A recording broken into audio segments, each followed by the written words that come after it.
this is Roger, thanks for dropping by. I'm playing with some Keikis.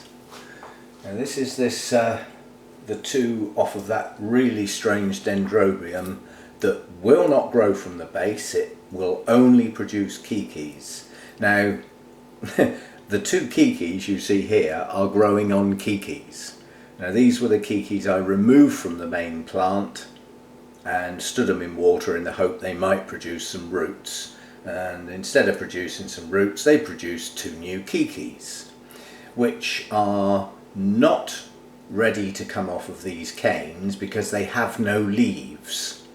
So I'm going to play a little game with this dendrobium. What I'm actually going to do is I'm going to slice it.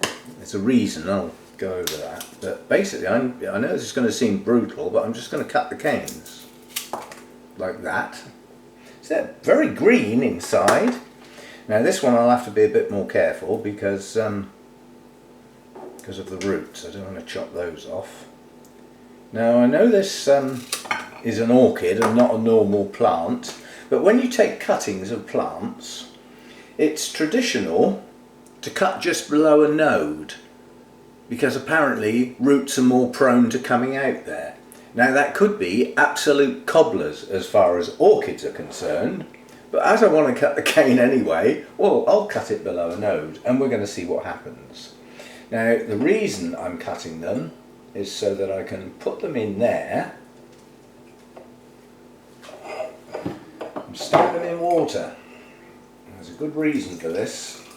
I want to get these roots acclimatised to being wet rather than just hanging in the air. Now I don't want the whole lot in the water, I just want some of the tips. See, that's all you horticulture people.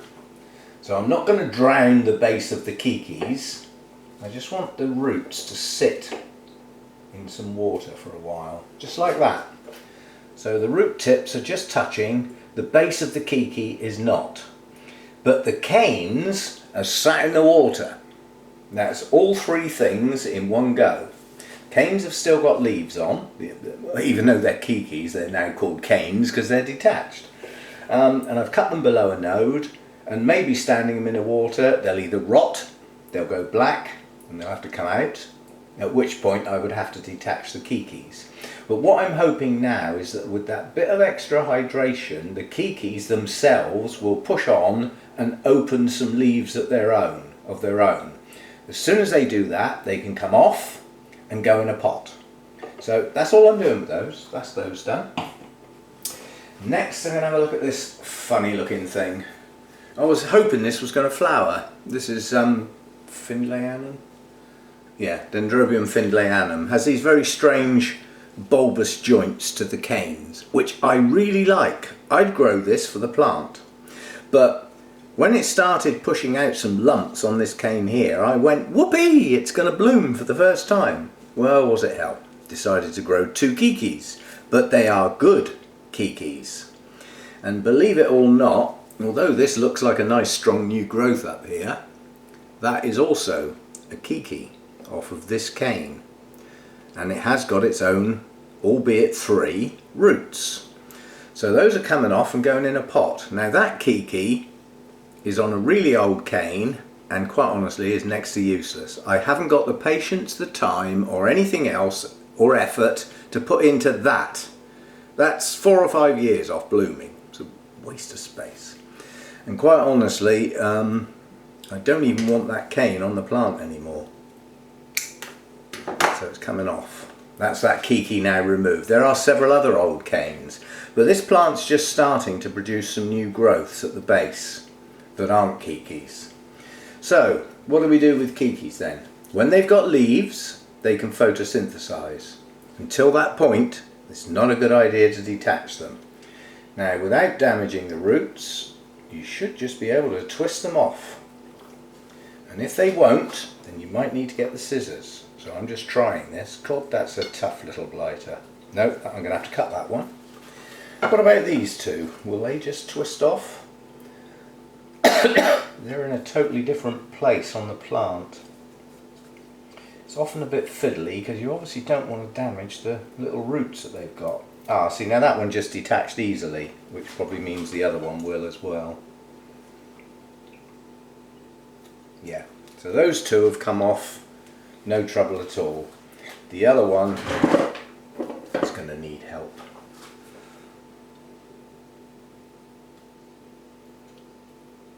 But by hook or by crook, mate, you're coming off. Gotcha. Okay, now he's only got 3 little roots, that one, but that's enough. More than enough, quite honestly. Right, now this plant is not hydrating as well as it should be. I took the moss off. There's only a tiny little bit of moss left. And at that point it decided to chuck out this root system. This root system needs some help. And have I got any moss to help it with? No. So it's going to have to lump it for a while. But it's attaching. What I would like to do is just take that tie off, because it's no longer required, it's only raffia anyway, and just put some new moss sort of gathered round some of the root system, just to help it stay hydrated. And because that moss would be on the surface, it'll come off easily when it starts to break down. And by then all those roots will be attached and whatever. But I can't do it now, I have no moss. Right, so we now have 3 Keikis. Shall I, shan't I? Yes, I shall. Just going to put a bit of piri piri, which I nearly did once. It's actually cinnamon, don't, for God's sake, put anything other than cinnamon on your little delicate bits. Now, when you've got a roots near something that you want to put cinnamon on, do be careful not to get the cinnamon on the roots, because it will dehydrate them faster than anything, and probably even kill them. You just want it on the damaged bit, and it just dries it off fast, and it stops any infections and things that might want to get in there and do their evil thing. That's all I'm doing, is just a tiny little bit of cinnamon on the cut, even though that is a tiny little cut. Right, that's that done. Ah, apple pie. Always, every time. I haven't got a towel out here. Use my jeans. There we go. Right, now all I'm going to do with these is put them in a pot. I've put some chunky bark in the bottom simply because there's only a few roots going in this pot and they won't go down to the bottom. So with the layering effect, the bottom of the pot's going to stay wet. But by putting the chunky bark in, it won't. Now, under normal circumstances, these would get small bark and moss to encourage the new root growth on the Keikis. But I haven't got any moss, so they'll have to live without it, won't they? So just gather them together. No, I was just going to say I ought to pour some water over those roots first, but I'll just water it in the pot. And then, again, these don't need pressing down. This is small bark, it naturally falls in between all the roots into all the little holes. It doesn't leave any air gaps under normal circumstances. And it should be more than enough to hold these in place while they establish a root system. Try not to bury Keikis too deep. Yeah, the base of the plant is used to being in air, it's not used to being buried in soggy stuff. So I'm just lifting those slightly, and then I'm going to let them go, and they'll probably fall over and come out of the pot. Brilliant. I'll be back. There's a good reason why I'm just holding that there. That was the reason. I know they need staking, and I was just hoping they'd stay in there long enough for me to just get a stake down the side of them, like that. Wiggle it round, it's got a nice sharp point on it. That'll get down in the chunky bark in the base, and then I hopefully can do those all with a single clip. Just like that. It would help if it went round the stake, wouldn't it? There we go, that's good enough. I had a bigger one in case that one was too small. So that's it, I shall water them in. I'll see if I can tip the pot without it tipping out. You can see where the base of the Keikis are. And some of the roots are sitting on the top of the media. They're not even buried. That's fine. Excuse me. Because they'll either run across the top of the media and branch down in it, or they're buried. They will burrow down into it. But the base of the Keikis is just sitting on the media.